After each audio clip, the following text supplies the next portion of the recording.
Hello friends, welcome back to my channel. இந்த video உங்களுக்கு ரொம்பவே யூஸ்ஃபுல்லான வீடியோவாக இருக்க போகுது. இந்த வீடியோ பார்த்திங்கன்னா நம்ம ஃபாலோவர்ஸ் ஒருத்தர் நம்மகிட்ட டவுட் கேட்டிருந்தாங்க கமெண்ட்டில். அந்த டவுட்டை கிளியர் பண்ணுறக்காக ரெடி பண்ணப்பட்ட வீடியோ. இந்த வீடியோ அவங்களுக்காக நான் டெடிகேட் பண்ணுறேன். உங்களுக்கும் இந்த வீடியோ ரொம்ப யூஸ்ஃபுல்லாக இருக்க போகுது. ஏன்னா இந்த வீடியோவில் நீங்கள் நிறைய நியூ வெக்காபுலரிஸ் லேர்ன் பண்ணிக்க போகிறீங்க. வாங்க ஃப்ரெண்ட்ஸ், வீடியோக்குள்ளே போகலாம். இந்த வீடியோவில் நம்ம பார்க்க போகிற வேர்ட்ஸ் எல்லாமே மோஸ்ட்லி ஹோமோஃபோன்ஸாக தான் இருக்க போகுது. ஹோமோஃபோன்ஸ் அப்படின்னு என்னென்னு பார்த்தீங்கன்னா, 2 வேர்ட்ஸ் பார்த்திங்கன்னா சேம் சவுண்ட் இருக்கும், பட் அதோட மீனிங்ஸ் பார்த்திங்கன்னா டிஃப்ரெண்ட்டாக இருக்கும். அந்த வேர்டோட ஸ்பெல்லிங்கும் டிஃப்ரெண்ட்டாக இருக்கும். அந்த மாதிரி வேர்ட்ஸ் தான் நம்ம இப்போ பார்க்க போகிறோம். வாங்க ஃப்ரெண்ட்ஸ் பார்க்கலாம். ஏர். ஏர்னா காற்றுன்னு அர்த்தம். 8னா உங்களுக்கு தெரிஞ்சது தான், நம்பர் 8. இதை ஏர்ன்னு தான் ப்ரொனன்சியேஷன் பண்ணணும். ஏர். ஏர். ஏர்னா வாரிசு. இதோட ஸ்பெல்லிங் பார்த்திங்கன்னா டிஃப்ரெண்ட்டாக இருக்கும், மீனிங்கும் டிஃப்ரெண்ட்டாக இருக்குது. பட் ப்ரொனன்சியேஷன் என்னது? அதே ஏரோட ப்ரொனன்சியேஷன் தான் வரும். ஆனால் நீங்கள் ஆரை அழுத்தி சொல்லணும். நான் சொல்கிறத நல்லா கரெக்டாக கேட்டுக்கோங்க. Air. Air. Next allowed. Aloud. அலௌடட்னா அலவோட பாஸ்ட் டென்ஸ். அலௌனா அனுமதிக்கப்படுறது. அலவோட பாஸ்ட் டென்ஸ் தான் அலௌடட். அலௌடு அப்படின்னா ரொம்ப சத்தமாக அப்படின்னு அர்த்தம். அலௌடட் அனுமதிக்கப்பட்ட, அலௌடு சத்தமாக. ஆல்னா அனைத்தும் அப்படின்னு அர்த்தம். ஆல். ஆல்னா கூர்மையான ஒரு டூலுங்க. அது ஓட்ட போடுறதுக்கு யூஸ் பண்ணுவாங்க. அதை ஆல் அப்படின்னு சொல்லுவாங்க. அதோட இமேஜை நான் கீழே அட்டாச் பண்ணியிருக்கேன், பார்த்துக்கோங்க. 8. 8னா சாப்பிட்டான் அல்லது சாப்பிட்டது அப்படின்னு அர்த்தம். நமக்கு தெரியும் ஈட்டோட பாஸ்ட் டென்ஸ் தான் என்னதுங்க? 8. Next bolt. போல்ட். போல்ட்னா தலையில் முடி இல்லாமல் சொட்டையாக இருப்பாங்கள்ல, அவங்கள நம்ம போல்ட் அப்படின்னு சொல்லுவோம். போல்ட். போல்டுனா சத்தமாக அழுகிறது. ரெண்டோட ப்ரொனன்சியேஷனுமே பார்த்திங்கன்னா உங்களுக்கு நியர்பை சேமாக தான் இருக்கும். பட் ஸ்பெல்லிங் அண்ட் மீனிங் தான் உங்களுக்கு டிஃப்ரெண்ட்டாக இருக்கும். அதுதான் ஹோமோஃபோன்ஸ். நான் முன்னாடி சொன்ன மாதிரியே தான். போல்ட். போல்டுனா ரொம்ப சத்தமாக அழுகிறது. பேர். பேர்னா வெறுமையான அப்படின்னு அர்த்தம். பேர் ஃபுட் அப்படின்னா வெறுங்கால் அப்படின்னு நம்ம சொல்லுவோம்ல, அந்த மீனிங் தான் இங்கே ரெப்ரசன்ட் பண்ணுறாங்க. பேர். பேர்னா வெறுமையான அப்படின்னு அர்த்தம். பியர். பியர்னா கரடி. பேண்டு. பேண்டுனா குழு. ஒரு 4-5 பேர் சேர்ந்துட்டு ஒரு மியூசிக் இன்ஸ்ட்ருமெண்ட் வாசிக்கிறாங்கன்னு வச்சுக்கோங்க. அவங்கள நம்ம பேண்ட் அப்படின்னு தான் சொல்லுவோம். இன்னொரு பேண்டு என்னன்னா, நம்ம தலைக்கு போடுற பேண்டை நம்ம பேண்டுன்னு சொல்லுவோம். பேண்டடு. பேண்டடுனா தடை செய்யப்பட்டது அப்படின்னு அர்த்தம். BAN. பேன்னா தடை செய் அப்படின்னு அர்த்தம். பேண்டடுனா இது பாஸ்ட் டென்ஸ், தடை செய்யப்பட்டது. பி. பீனா இரு. பி ஹாப்பி அப்படின்னு நம்ம சொல்லுவோம். பி சைலண்ட் அப்படின்னு நம்ம சொல்லுவோம். அப்படின்னா சைலண்ட்டாக இரு, ஹாப்பியாக இரு. பீனா இருன்னு அர்த்தம். BEE. பி. இந்த பி என்னென்னு பார்த்தீங்கன்னா தேனியை குறிக்கும். BWE இருக்கு இல்லைங்க, அது தேனியை குறிக்கும். பெரினா உங்களுக்கு தெரிஞ்சது தான், பெரி பழத்தை இங்கே ரெப்ரசன்ட் பண்ணுறாங்க. Next BURY. இதை எல்லாருமே பரி அப்படின்னு சொல்கிறாங்க. இதோட ப்ரொனன்சியேஷன் பரி கிடையாதுங்க, பெரி. இதையும் நம்ம எப்படி சொல்லுவோம்? பெரி அப்படின்னு தான் நம்ம சொல்லுவோம். புதைக்கிறத நம்ம பெரி அப்படின்னு சொல்லுவோம். பீச். பீச்னா கடற்கரை, நமக்கு தெரிஞ்சது தான். இன்னொரு பீச். இந்த பீச்சை ஒரு கைண்ட் ஆஃப் மரம். இது நம்ம ஊரில் இருக்காது, ஃபாரின் கண்ட்ரீஸில் இந்த பீச் மரம் இருக்கும். பர்த்.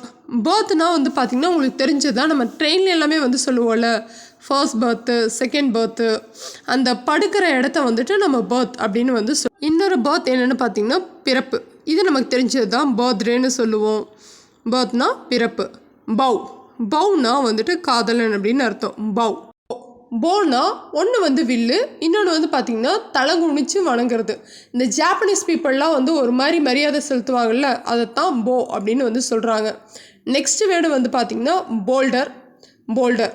ஒரு போல்டர் பார்த்திங்கன்னா ரொம்ப துணிச்சலாக இருக்கிறது. போல்டர், போல்டஸ்ட் நம்ம படிச்சுட்டு இல்லைங்க, அதுதான். போல்டர்னா ரொம்ப துணிச்சலாக இருக்கிறது. இன்னொரு போல்டர் பார்த்திங்கன்னா ஒரு பெரிய பாறையை போல்டர் அப்படின்னு சொல்லுவாங்க. பாய். பாய்னா சிறுவன் அர்த்தம். BUOY. இதையும் பாய் அப்படின்னு தான் சொல்லுவாங்க. என்னென்னா ஒரு சிம்பிள் மாதிரி இருக்கும். இதை கடலில் மிதக்க விடுவாங்க. எதுக்காகன்னு பார்த்திங்கன்னா ஒரு லொக்கேஷனை மார்க் பண்ணிக்கிறதுக்கு, இல்லாட்டி கப்பல் ஏதாவது வந்து வருதுன்னு பார்த்துக்கோங்க, அந்த கப்பலுக்கு இன்ஃபர்மேஷனை பாஸ் பண்ணுறதுக்காக அந்த சிம்பிளை வந்து யூஸ் பண்ணுவாங்க. அதோட இமேஜை வந்துட்டு நான் சைடில் அட்டாச் பண்ணுறேன், பார்த்துக்கோங்க, உங்களுக்கு வந்து தெளிவாக இருக்கும். ப்ரெட்னா ரொட்டி, இது உங்களுக்கு தெரிஞ்ச விஷயந்தான். அடுத்தது பிரெட்னா வளர்க்கப்பட்ட அப்படின்னு மீனிங் வந்து வரும். பில்டுனா கட்டுன்னு அர்த்தம். பில்லுடுனா பில் செய்யப்பட்ட. பில்லுடு அமௌண்ட் எவ்வளோ, பில்லுடு அமௌண்ட்ஸ் எங்கே அப்படின்னு கேட்போம்ல. பில்லுடுனா பில் செய்யப்பட்ட. கேன்வாஸ்னால் ஒரு டைப் ஆஃப் கிளாத்து. இன்னொரு கேன்வாஸ் வந்து பார்த்திங்கன்னா ஒரு இன்ஸ்டியூஷன் வந்து வச்சுருக்கீங்கன்னு வச்சுக்கோங்க, அந்த இன்ஸ்டியூஷனை பற்றி மக்கள்கிட்ட கருத்து கேட்குறத கேன்வாஸ் அப்படின்னு வந்து சொல்லுவாங்க. இது யூஸ்வலாக ஸ்கூல்ஸில் எல்லாமே வந்து பார்த்திங்கன்னா இயர் எண்டில் பண்ணுவாங்க. ஒரு குரூப் ஆஃப் டீச்சர்ஸ் எல்லாமே போயிட்டு அவங்க ஸ்டூடெண்ட்ஸை பற்றியும் அவங்க ஸ்கூலை பற்றியும் வந்துட்டு கருத்து கேட்பாங்க. எப்படி பேரண்ட்ஸ் கிட்ட, அதைத்தான் வந்துட்டு என்னென்னு சொல்கிறாங்க, கேன்வாஸ் அப்படின்னு வந்து சொல்லுவாங்க. கேபிட்டல், நீங்கள் ஸ்பெல்லிங்கை வந்து கரெக்டாக பார்த்துக்கோங்க. CAPITAL. ஏஎல்னா 2 மீனிங் வந்து வரும். ஒன்று வந்து பார்த்திங்கன்னா நம்மளோட தலைநகரத்தை நம்ம கேபிட்டல்னு சொல்லுவோம். இன்னொன்று வந்து பார்த்திங்கன்னா நம்ம ஒரு பிஸ்னஸில் முதலாக போட போகிற இன்வெஸ்ட்மெண்ட்டை வந்துட்டு கேபிட்டல் அப்படின்னு நம்ம சொல்லுவோம். நெக்ஸ்ட் வேர்டு வந்து பார்த்துக்கோங்க, CAPITOL. இதோட ப்ரொனன்சியேஷனும் வந்து பார்த்திங்கன்னா கேபிட்டல் தான். இது என்னென்னு பார்த்திங்கன்னா சட்டமன்ற கட்டிடமெல்லாம் இருக்குல்லங்க, இந்த கவர்மெண்ட் கட்டிடத்தை நம்ம கேபிட்டல் அப்படின்னு வந்து சொல்லுவோம். CALENDAR. கேலண்டர்னா நாள்காட்டி. இது நமக்கு தெரிஞ்ச விஷயந்தான். நம்மளோட ஃபோனில் கூட கேலண்டர் அப்ளிகேஷன் இருக்கும், நம்ம வீட்டில் வந்து கேலண்டர் இருக்கும். எதுக்கு, டேஸை வந்து பார்க்குறக்கு. கேலண்டர் ஸ்பெல்லிங்கை வந்து கரெக்டாக பார்த்துக்கோங்க. CALENDER. கேலண்டர். இந்த கேலண்டர் என்னென்னு பார்த்தீங்கன்னா நம்மளோட துணி எல்லாமே வந்து அழுத்துறக்கு ஒரு இயந்திரம் வந்து யூஸ் பண்ணுவாங்க, அதைத்தான் கேலண்டர் அப்படின்னு வந்து சொல்லுவாங்க. கேஸ்டல்னால் கோட்டைன்னு அர்த்தம். நீங்கள் பழைய டிஸ்னி மூவிஸ் எல்லாம் வந்து பார்த்தீங்கன்னா இந்த கேஸ்டல் வந்து காட்டுவாங்க, உங்களுக்கு தெரிஞ்சிருக்கும்னு நினைக்கிறேன். காஸ்ட்னா ஜாதி, இது உங்களுக்கு தெரிஞ்ச விஷயந்தான். சீலிங், நம்ம வீட்டில் எல்லாமே வந்து பார்த்திங்கன்னா மேல் தளத்தை, அதாவது நம்ம இருக்க ரூமுக்கு மேலே சிமெண்ட்டில் வந்துட்டு ஒரு டாப் இருக்கும்ல, அதை தான் வந்துட்டு நம்ம சீலிங் அப்படின்னு வந்து சொல்லுவோம். SEALING. இந்த வேர்டையும் நம்ம வந்துட்டு சீலிங் அப்படின்னு தான் வந்து சொல்லுவோம். இந்த சில்வர் டின் எல்லாமே இருக்கும் இல்லைங்க, நம்ம கோக் குடிக்கிறது, இதை வந்து க்ளோஸ் பண்ணி வைப்பாங்கள்ல, அந்த ப்ராசஸை சீலிங் அப்படின்னு தான் வந்து சொல்லுவோம். அது வந்துட்டு மூடுதல் அப்படின்னு சொல்லிட்டு தமிழில் வந்து சொல்கிறாங்க. கேரட், ஒரு கேரட் வந்து பார்த்திங்கன்னா வைரத்தோட அளவு 22 கேரட் 24 கேரட் அப்படின்னு சொல்லிட்டு கோல்டு இல்லாட்டி டைமண்டை வந்து மெஷர் பண்ணுறக்கு நம்ம யூஸ் பண்ணுற அளவு தான் வந்துட்டு கேரட். CARROT, இது நமக்கு தெரியும், நம்ம சாப்பிட்ற கேரட். CARET. இந்த கேரட் வந்து பார்த்திங்கன்னா அந்த குறியீடு இருக்குல்லங்க சைடில் கொடுத்துருக்காங்களே, இந்த குறியீட்டை தான் வந்துட்டு கேரட் அப்படின்னு வந்து சொல்லுவாங்க. CITE. சைட்டு, இது என்னென்னு பார்த்தீங்கன்னா ரிசர்ச் பேப்பரெல்லாம் எழுதுகிறவங்க வேறு யாரும் எழுதின பேப்பரை வந்து ரெஃபர் பண்ணி எழுதுவாங்க. இவங்களோட ரெஃபரன்ஸ் தான் இந்த பேப்பர் அப்படிங்கிறதுக்கு டபுள் கோட்ஸ் யூஸ் பண்ணுவாங்க. அந்த டபுள் கோட்ஸ் தான் வந்துட்டு சைட் அப்படின்னு வந்து சொல்கிறாங்க. SIGHT. இந்த சைட் வந்து பார்வைன்னு அர்த்தம். SITE. இந்த சைட் வந்துட்டு இடம். நம்ம சைட்டுக்கு போகிறோம், இந்த சைட் வந்து என்ன வேலை அப்படின்னு கேட்போம்ல, SITE சைட், இடம்னு அர்த்தம். செல்லுனா வந்து உங்களுக்கு தெரிஞ்சது தான், என்னது, நம்மளோட செல்ஃபோன். SELL. இந்த செல் வந்து விற்கிறது அப்படின்னு வந்து சொல்லுவாங்க. சீரியல்னால் தானிய உணவு. என்னங்க, நல்லா பார்த்துக்கோங்க, இது பேர் சாரல் அப்படின்லாம் வந்து சொல்கிறாங்க. சீரியல்னால் தானிய உணவு அப்படின்னு அர்த்தம். SERIAL. இந்த சீரியல் வந்து பார்த்திங்கன்னா தொடர்ச்சியான, நம்ம தமிழ் சீரியல்லாம் வந்து உங்களுக்கு தெரிஞ்சிருக்கும், அதைத்தான் வந்து இங்கே சொல்கிறாங்க. கிளாஸ்னால் வந்துட்டு பிரிவு அப்படின்னு அர்த்தம். கண்டிஷன் கிளாஸு, இந்த கிளாஸு, அப்பர் கிளாஸ், இதெல்லாமே நம்ம பார்ப்போம். கிளாஸ் அப்படின்னா வந்துட்டு பிரிவு அப்படின்னு அர்த்தம். கிளாஸ் அப்படின்னா நகங்கள், நம்மளோட நகங்களை வந்துட்டு என்னென்னு சொல்கிறாங்க, கிளாஸ் அப்படின்னு வந்து சொல்கிறாங்க. காம்ப்ளிமெண்ட்னா பாராட்டுறது. இன்னொரு காம்ப்ளிமெண்ட் வந்து பார்த்திங்கன்னா பூர்த்தி செய்கிறது. ஃபார் எக்ஸாம்பிள், ஹோட்டலில் உங்களை அரை மணி நேரம் காக்க வைக்கிறாங்க, நீங்கள் காத்ததுக்கு பொதுவாக உங்களுக்கு ஃப்ரீயாக வந்துட்டு ஒரு சூப்போ இல்லை ஜூஸோ வந்து கொடுக்குறாங்க, அதைத்தான் இங்கே என்னென்னு சொல்லுவாங்க, காம்ப்ளிமெண்ட் அப்படின்னு சொல்கிறாங்க. கவுன்சில்னால் ஒரு குழு. எலெக்ஷன் கவுன்சில், டிபார்ட்மெண்ட் கவுன்சில், இந்த வேர்டு எல்லாமே நீங்கள் கேள்விப்பட்டிருப்பீங்க. ஒரு விஷயத்தை நடத்துறதுக்கு குழுவாக சேர்ந்து முயற்சி பண்ணுவாங்க, அதுதான் கவுன்சில் அப்படின்னு வந்து சொல்கிறாங்க. இந்த கவுன்சில் வந்து பார்த்திங்கன்னா ஆலோசனையின் அர்த்தம். இந்த கவுன்சிலிங் போகிறாங்க, சைல்டுக்காக வந்துட்டு கவுன்சிலிங் போகிறாங்க, டாக்டர்கிட்ட கவுன்சிலிங் போகிறாங்க அப்படிங்கிறதுக்கு எல்லாமே என்ன அர்த்தம்? ஆலோசனை அப்படின்னு அர்த்தம். கோர்ஸ்னால் ஒன்று வந்துட்டு கடினமான அப்படின்னு அர்த்தம். இன்னொரு கோர்ஸ் வந்து பார்த்திங்கன்னா பாடத்திட்டம், அதை தான் வந்துட்டு என்னென்னு சொல்கிறாங்க? கோர்ஸ் அப்படின்னு வந்து சொல்கிறாங்க. க்ரூஸ்னால் பணியாளர்கள், அதாவது ஏரோப்ளேன்ஸில் எல்லாம் ஒர்க் பண்ணுற லேடிஸை வந்து என்னென்னு சொல்லுவாங்க? கேபின் க்ரூஸ் அப்படின்னு வந்து சொல்லுவாங்க. க்ரூஸ், இந்த க்ரூஸ் என்ன? கடல் பயணம். க்ரூசரில் போகிறோம், கடல் பயணம். க்ரூஸ்னால் என்னது? கடல் பயணம். நெக்ஸ்ட் வேர்டு டைனா இறந்துட்டாங்க அப்படிங்கிறத டை அப்படின்னு வந்து சொல்லுவாங்க. இன்னொரு DYE, இந்த டை வந்து தலைக்கு போகிற டை. டிஸ்க்ரீட்னா ரொம்ப கவனமாக நடக்கிறத வந்துட்டு என்ன சொல்லுவாங்க? டிஸ்க்ரீட் அப்படின்னு வந்து சொல்லுவாங்க.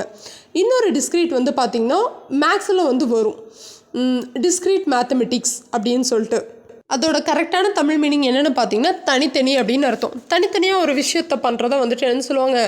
டிஸ்க்ரீட் அப்படின்னு வந்து சொல்லுவாங்க. DUAL, டூயல் அப்படின்னா இரட்டைன்னு அர்த்தம். அதாவது ஒரு ஃபோனில் வந்துட்டு நம்ம 2 சிம் கார்டு வந்து போடலாம், டூயல் சிம் அப்படின்னு நம்ம சொல்லுவோம்ல, அதுக்கு DUAL, அந்த டூயல் வந்து யூஸ் ஆகும். DUEL, டூயல் அப்படின்னா இந்த ஹீரோ வந்து டூயல் ரோல் வந்து பண்ணுறாங்க அப்படின்னு நம்ம சொல்லுவோம்ல, ஒருத்தரே வந்து 2 ரோல் வந்து பண்ணுவார், அதுக்கு வந்துட்டு DUEL இந்த வேர்டு வந்து யூஸ் பண்ணுவாங்க. நெக்ஸ்ட்டு ஃபெயின்னா ரொம்ப மகிழ்ச்சியாக இருக்கிறத என்னென்னு சொல்லுவாங்க? ஃபெயின் அப்படின்னு வந்து சொல்லுவாங்க. ஃபால்னா குறை. ஒரு ஃபால், எல்லாத்துக்குமே ஃபால் இருக்கத்தான் செய்யும். இந்த வேர்டு யூஸ் பண்ணி நீங்கள் பார்த்துருப்பீங்க. ஃபால் அப்படின்னா குறை. ஃபால் எப்படின்னா இது வந்து ஒரு வகையான பறவை. ஃபூல் அப்படின்னா வந்து முட்டாள். கெய்ட்னா நாட்டாமை என்னன்னு சொல்லுவாங்க? கெய்ட் அப்படின்னு வந்து சொல்லுவாங்க. கேட்னா வாயில், இது வந்து நமக்கு தெரிஞ்சதான். ஜீன்ஸ்னால் வந்து மரபணு, இது நம்ம சயின்ஸில் வந்து படிச்சிருப்போம். இன்னொரு JEANS, ஜீன்ஸ்னால் வந்துட்டு நம்ம வியர் பண்ணுற ஜீன்ஸ் பேண்ட்டை வந்து ரெப்ரசன்ட் பண்ணுது. கிரேட்னா வந்துட்டு அரைக்கிறது இல்லாட்டி வந்து சொரவுறது. இந்த தேங்காய் எல்லாமே வந்து நம்ம சொரவுல அதை வந்துட்டு கிரேட்டிங் அப்படின்னு வந்து சொல்லுவாங்க. கிரேட் அப்படின்னா சிறந்த லீடு. க்ரோன்னா வந்துட்டு ஒரு மாதிரி வழியில் வந்து கத்துறத க்ரோன் அப்படின்னு வந்து சொல்லுவாங்க. க்ரோன்னா வளர்ந்த, நல்ல க்ரோன் கிட்டு, நீ வளர்ந்த குழந்தை அப்படின்னு வந்து சொல்லுவாங்க. GROAN, க்ரோன்னா வழியில் வந்து கத்துறது. GROWN, க்ரோன்னா வளர்ந்தன்னு அர்த்தம். ஹேர்னா ஒன்று வந்து முடி, இன்னொரு HARE, இந்த ஹேர் வந்து பார்த்திங்கன்னா முயல், அதாவது முயல் குட்டியை வந்துட்டு என்னென்னு சொல்லுவாங்க? ஹேர் அப்படின்னு வந்துட்டு சொல்லுவாங்க. ஹீல்னால் என்னென்னு வந்து உங்களுக்கு தெரியும், பொண்ணுங்க எல்லாமே வந்து ஹீல்ஸ் போடுவாங்கள்ல, அதுதான் வந்துட்டு ஹீல் அப்படின்னு வந்து சொல்கிறாங்க. HEAL, இந்த ஹீல் வந்து என்னென்னு பார்த்திங்கன்னா குணமாக்குறது. ஹீலிங்க்கு போகிறேன் அப்படின்னு சில பேர் வந்து சொல்லுவாங்க. ரேக்கி ஹீலிங், ஆயுர்வேதிக் ஹீலிங், இப்படியெல்லாம் வந்து சில வேர்ட் வந்து நீங்கள் கேள்விப்பட்டிருப்பீங்க. அந்த ஹீல் தான் வந்துட்டு ஹீல். ஹிம் அப்படின்னு வந்து பார்த்திங்கன்னா அவனை, கில் ஹிம், அவனை கொல்லு அப்படின்னு சொல்லுவாங்க.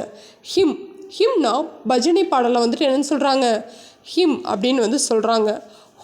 ஹோர்னா சாம்பல் நிறத்தை வந்துட்டு என்னென்னு சொல்கிறாங்க? ஹோர் கலர் அப்படின்னு வந்து சொல்லுவாங்க. இந்த ஹோர் வந்து என்னென்னு பார்த்தீங்கன்னா பெரிய கூட்டத்தை என்னென்னு சொல்கிறாங்க? ஹோர் அப்படின்னு வந்து சொல்கிறாங்க. ஹியர்ஸ்னால் ஒன்று வந்துட்டு இதோ எங்கே இருக்குது? ஹியர் அப்படின்னு நம்ம சொல்லுவோம். இன்னொரு ஹியர் வந்து கேட்குறாங்க அப்படிங்கிறத நம்ம என்னென்னு சொல்லுவோம்? ஹியர்னு தான் சொல்லுவோம். ஐடியல்னால் வந்துட்டு வேலை இல்லாமல் இருக்கிறது, அமைதியாக சும்மா இருக்கிறத வந்துட்டு என்னென்னு சொல்லுவாங்க? ஐடியலாக இருக்கா அப்படின்னு சொல்லுவாங்க. இன்னொரு ஐடல்னால் என்னது? சிலை. ஐடல்னால் என்னது? சிலை. நீடுனா பிசையிறது. இந்த சப்பாத்தி மாவை பிசையிறத நம்ம என்னென்னு சொல்லுவோம்? நீடு அப்படின்னு வந்து சொல்லுவோம். NEED, இந்த நீடு வந்து தேவை அப்படின்னு அர்த்தம். நைட்டுனா வீரன் அப்படின்னு அர்த்தம். இன்னொன்று வாழையும் வந்துட்டு என்னன்னு சொல்லுவாங்க? நைட் அப்படின்னு வந்து சொல்லுவாங்க. NIGHT, இந்த நைட் வந்து இரவு அப்படின்னு அர்த்தம். நோனா எனக்கு தெரியும் அப்படின்னு அர்த்தம். I know this. இன்னொரு NOனா இல்லைன்னு அர்த்தம். இது எல்லாமே வந்து உங்களுக்கு தெரிஞ்ச வேர்டு தான். லேட் அப்படின்னா ஏற்ற அப்படின்னு அர்த்தம். LAID, லேய்டு அப்படின்னா வைத்த. லேய்டட் பர்சன் அப்படின்னா வைத்திருக்க பர்சன். லேன். லேன்னா வந்துட்டு சாலை. நம்ம ஊரில் வந்து இதை சொல்ல மாட்டாங்க. ஃபாரின்ல எல்லாமே வந்துட்டு செப்பரேட்டாக வந்து லேன் இருக்கும். எப்படின்னா ஒரு சைடு வந்து பஸ்ஸு கார் எல்லாமே வந்து போகும், இன்னொரு சைடு வந்து வாக்கிங் லேன் வந்து இருக்கும். லேன். லேன்னா படுத்திருந்த. LAIN லேன்னா படுத்திருந்த. லேன் பர்சன் அப்படின்னா படுத்திருந்த பர்சன் அப்படின்னு அர்த்தம். லீன். லீன்னா வந்துட்டு ஒரு மாதிரி சாஞ்சிருக்கிறத நம்ம லீன் அப்படின்னு வந்து சொல்லுவோம். இல்லாட்டி ஒல்லியாக இருக்க பர்சனாக வந்துட்டு என்னென்னு சொல்லுவோம், லீன் பர்சன் அப்படின்னு வந்து நம்ம சொல்லுவோம். LEAD lead. LED lead. ரெண்டுக்குமே வந்து பார்த்திங்கன்னா ஒரே ப்ரொனன்சியேஷன் தான், பட் மீனிங் வந்து மாறும். ஃபஸ்ட்டு ஒன் வந்து பார்த்திங்கன்னா ப்ரெசன்ட் டென்ஸில் இருக்குது, வழிநடத்து அப்படின்னு அர்த்தம். செகண்ட் இருக்க LED லீடு வந்து பாஸ்ட் டென்ஸில் இருக்குது, அவன் வந்து வழி நடத்தினா அப்படிங்கிற மீனிங்கை வந்து கொடுக்கும். லைசன்ஸ். லைசன்ஸ்னால் என்னென்னு உங்களுக்கு தெரியும், உரிமம். லேம்ப். லேம்புனா குட்டியாடு, ஆட்டுக்குட்டி தான் நம்ம என்னென்னு சொல்லுவோம், லேம்ப் அப்படின்னு வந்து சொல்லுவோம். லேம்ப். லேம்ப்னா தப்பிச்சு ஓடுறதா என்னென்னு சொல்கிறாங்க, லேம்ப் அப்படின்னு வந்து சொல்கிறாங்க. இந்த வீடியோ நம்மளோட சப்ஸ்கிரைபர் ரெக்வஸ்ட்டுக்காக போட்ட வீடியோ. தம்பி, நீங்கள் இந்த வீடியோவை பார்த்துட்டு உங்களுக்கு என்ன புரிஞ்சிருக்கு, ஏதாவது டவுட் இருந்துச்சுன்னா வந்துட்டு கமெண்ட் செக்ஷனில் வந்து மென்ஷன் பண்ணுங்கள், நான் வந்து அதை கிளியர் பண்ணுறேன். மற்றவங்களுக்கு இந்த வீடியோ பிடிச்சிருக்கா இல்லையா அப்படிங்கிறத கமெண்ட்டில் சொல்லுங்கள். டவுட் இருந்தாலும் வந்து கேளுங்க, கண்டிப்பாக நான் வந்து கிளியர் பண்ணுறதுக்கு இன்னொரு வீடியோ வந்து போடுறேன். தேங்க்யூ ஃப்ரெண்ட்ஸ், பாய்.